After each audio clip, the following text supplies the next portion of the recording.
everyone. LaRonda Little here. And I am Emmanuel Lati. Welcome to another episode of Be Well, Be Whole, where we discuss life, spirituality, and wellness. We invite you to follow and engage us on Instagram and Facebook at Per Ankh Wellness. Here we go.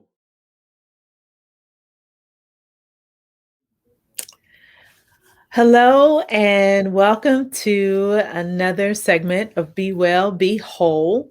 It's been a moment, and the holidays are upon us, but we wanted to take some time to talk to you all about Per Ankh Wellness. Per Ankh, we've been doing this work for about 3 years now, which seems so funny to say, and we've been pretty much operating under the radar. But for this segment, we want to name and talk about our philosophy in the work that we do, and also share with you all some exciting things that are coming up. So, Dr. Larte, would you like to start us off? Yes, I'd like to start by reflecting on the name itself, Per Ankh Wellness, coming from ancient Egyptian practice, so ancient African practice. Per means house, and Ankh means life. So literally, Per Ankh means house of life, or place of life, or space of life. And on the eastern shores of the Nile, you will find these, call them shrines, call them temples, call them spaces. But if you visit these, you will see that they were places where physicians, as well as priests, um, medical people, as well as sages, had consultation rooms, and they had uh, uh, beauty parlors where various chemicals, herbal treatments were offered to people, and these were houses of life. And so that's what inspires this work. This realization that health is a matter of body, mind, soul, spirit. And so Per Ankh is an opportunity, a space where our bodies, our souls, our minds, and our spirits can find wellness. So, I wanted to say, as you were talking, Dr. Larte, the temples and the shrines where Per Ankh Wellness is concerned, we are certainly concerned with the whole person Mhm. and the person in community. So we see the two as together, and as much as possible, the activities and the workshops that we engage bear this in mind: the whole person in community. And I also wanted to point out that since you mentioned temple or shrine, some people may incline to think, oh, is this a religion? Mhm. No, this is a wellness, um, a wellness ethos. This is a place of wellness. We have access and give access to services such as for massage therapy. We have a therapist on hand that we refer people to. We also have vocational workshops, vocational discernment workshops for transitioning career people and for college students. We also offer classes on African philosophies, Mhm. where we teach the foundations of spirituality, African centered spirituality. So these are some of the types of things that we do. We also offer consultations, and counseling sessions, um, and we refer others to counselors and therapists as well. So the question of religion, Mhm. we want to make sure that we address. We do not work with one type of person, or one, if there ever could be such a thing, or one type of group, or within one religion. Both Dr. Lartey and I operate in inter religious communities, and in very diverse communities as well. Those are so very, very important. Thinking about the meaning of persons. Hmm. You know, in most African thought, traditional as well as contemporary, in most African thought, there is no sense of an individual Mm-mm. that is not related to others.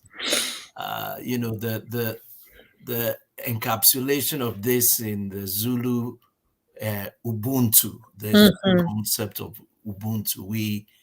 I am because we are. So when we say about person and community, in a true African sense, thinking of person is impossible without thinking of community.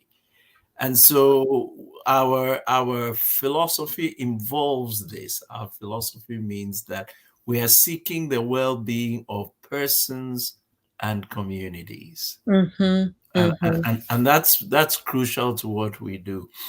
And that wellness, like you're saying, Laronda, that wellness transcends religious confines.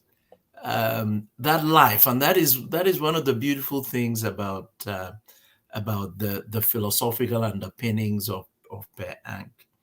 We are concerned about the well-being of all people. mhm, mhm. So as we draw on our African heritage, it doesn't mean that we are only interested in people of African descent. Right. We are open, and what we seek to enhance is the well-being of all people. So the religion, or the tradition or the culture from which one comes is no bar. It does not cause any confining on our part. You're welcome wherever you whatever you believe, however you live. You are welcome. We will want to work with you to enhance your life, to make your life more full and more wholesome, Mhm, to make you experience much more well-being, which is available. It's possible, regardless of your gender, your ethnicity, where you come from, what you believe. And you see, that's the essence of true religion. mhm, The essence of true religion is not to actually bind us. The essence of true religion is to free us to be whole and to be full.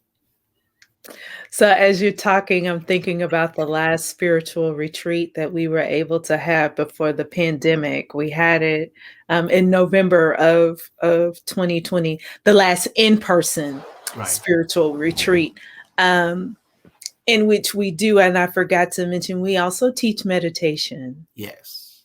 and the fundamentals of meditation. But during our last spiritual retreat, it was a beautiful group, wonderfully inclusive and diverse group Mm. of individuals who came together for an overnight stay at Ignatius House. And we incorporated in that workshop or in during our time together some gentle movement. Mhm. We did the fundamentals of meditation. We had hiking and times of silence and journaling and reflecting together, individually and as a group in small groups. We also we had some deeply theological Mm. discussions as well to situate ourselves Mm. together in community. Because quiet as it's kept, um, you can have a church with 50 different theological points of view.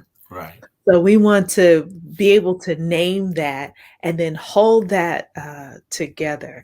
That's what makes a community, right? And I recall particularly that we looked at some scriptural biblical passages, Mm-hmm. and particularly those passages that spoke about the experience of heaven, Mm-hmm. Mm-hmm. and Right. the plurality and the unity of that experience, and so you we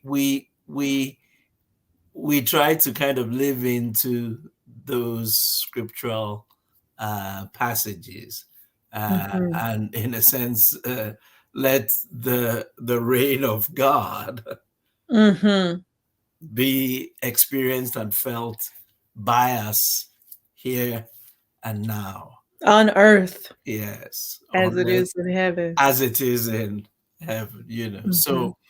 So yeah, I mean that's those are the ways in which meditation, um, reflection, study, we cultivate our minds, but there's no cultivation of the mind that is not also related to cultivation of the spirit.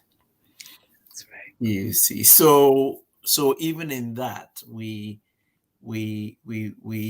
integrate, or we bring together all of the aspects of our being, and it is in that harmony that health is actually found, Mm-hmm. because health is the uh, is is is that which holds us together Mm-hmm. in harmony. Right. Disease is where we are in out of sync, out of harmony. Our minds, our bodies, our spirits, our souls are out of harmony. uh, Health is when there's harmony, when there's true integration of all of these aspects of our being. Right. And in that, I just want to mention too that health and harmony is not the same for everyone. So we Yes. want to also honor that. Right. Our particular social contexts, they are all different. Mhm. And so, a part of the health and well being and wholeness is developing the idea or the ability to operate and to be in community with one another, though our health perspectives are different. Mhm. Mhm. Yeah. And I think that's very, very, very important because it's this is this sense of of plurality and unity that actually is the thing that promotes our well-being. Um, my health, my well-being may look very different to another person. Hmm. You see, and often part of the problem is we want everybody to be like ourselves. Yes. We think that This you is know, this is the lie of hegemonic right? um, thinking. Yes, yes. And so we try to make everybody like we are, Hmm. because that's what we think is health. Hmm. Not so, not so. Not so. The each person has to find their own rhythm, their own comfort, their own Hmm. well-being, and so it's a personal thing. Yes. Um, and the fascinating thing is that we all share. Here's where the community comes in. We all share this desire for personal integration. Yeah. So all of us in our difference, with our different ways of being, are on a common quest, which will look very different for each one of us. Mm. Hmm. And yet we are united by that quest for wholeness, Yeah. which at the end of the day is going to look very different for each one of us. Indeed. Indeed. So, I want to say, for more details on Per Ankh Wellness, you can visit our website at perankwellness.com. You may also follow us on social media at Per Ankh Wellness. We are happy to engage you and answer any of your questions. We will be planning very soon our next spiritual retreat Mhm. for early spring. So spring 2022. So be on the lookout for that. And we will also we're looking forward to conducting more vocational discernment workshops. So be on the lookout for those opportunities as well. Would you say a little bit more about those vocational discernment? Because the last one we held was for a particular group of college uh, age people, Mhm. um, and increasingly, um, I know both you and I have had requests for assistance for persons, recognizing that this discernment is needed from the earliest of our ages through, the the oldest, so young people like yourself and old people like I, we all need vocational discernment. So would you say a little bit more about that before we? Yeah, and that thank you for making that point. Vocational discernment does not stop once you get a job. Yeah, Um it goes through to retirement. right. Just because you retire from a job does not mean you no longer have a vocation. Right. It looks Mm. differently. So that vocational discernment workshop was done with a group of students at a major university here in Atlanta. And we worked from three perspectives. The foundations of Per Ankh Wellness, we worked from the perspective of the individual in community, the community, and the third was spiritual practice, in which we went through the fundamentals of meditation. Now, that spiritual practice may also include other practices such as prayer, Hmm. such as journaling, and other spiritual practices that flow out of meditation and conscious breathing. So, those are the major pillars from which we work to construct a vocational discernment workshop, particular to the group we are working with. Yeah. So, again, for more information, visit the website, and send us an email if you have any questions. In fact, let me put up. I'll put up my email, Dr. Larte. Yes. Yes, and as you do that, I'll just say that this journey is the journey of life, and so we basically want to invite all and sundry Mm, to join us on a journey for wellness, a journey for life, a journey for wholeness. So there is a sense in which Per Ankh Wellness seeks us to be mm, well and to be whole. indeed, indeed. Thank you so much. Thank you. And we will talk to you all soon with more details on our next events. And yes, indeed, in the meantime, and until then, be well and be Be whole. whole.